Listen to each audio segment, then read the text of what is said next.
Salut à tous, c'est Fab. Je voulais vous faire une série de vidéos sur les bases de la peinture à l'aérographe car j'avais vu passer une question de quelqu'un qui souhaitait débuter sur le Discord de l'effet 3D et je me suis dit que ça pourrait en intéresser certains d'entre vous. Donc je vais essayer de vous partager mon expérience de la peinture à l'aérographe car ça fait maintenant quelques années que je peins à l'aéro.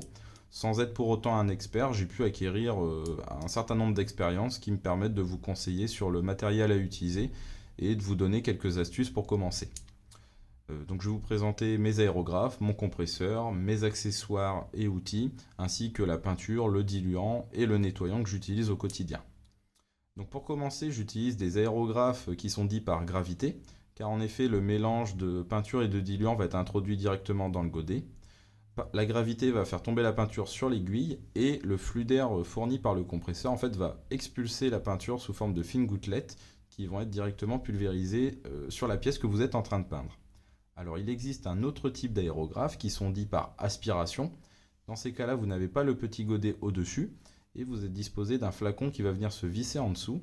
Le flux d'air de l'aéro va venir vider le contenu du petit flacon et le propulser à la sortie de la buse.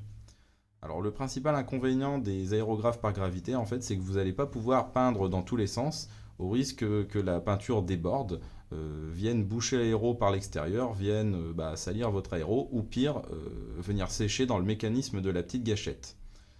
Donc pour vous expliquer un petit peu le fonctionnement de cette gâchette, justement, ce sont des aérographes qui sont dits à double action, car la gâchette permet deux types de mouvements. Donc un mouvement vertical qui va contrôler le volume d'air expulsé par l'aérographe, et le fait de pouvoir reculer plus ou moins la gâchette qui va contrôler en fait le volume de peinture expulsé par l'aérographe.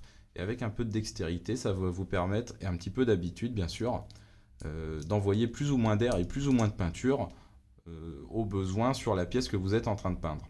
Pour débuter, il existe aussi un outil très important.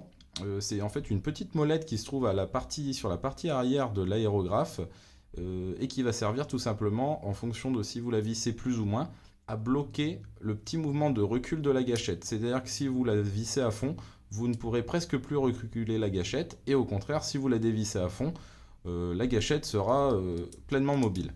Donc ça, c'est quelque chose qui est très utile quand vous débutez, car ça vous permet de ne pas envoyer trop de peinture sur la figurine et de gâcher un petit peu le travail que vous faites.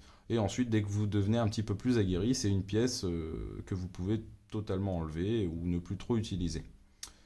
Donc voilà pour la présentation des aérographes et je vais passer aux accessoires et outils que j'utilise.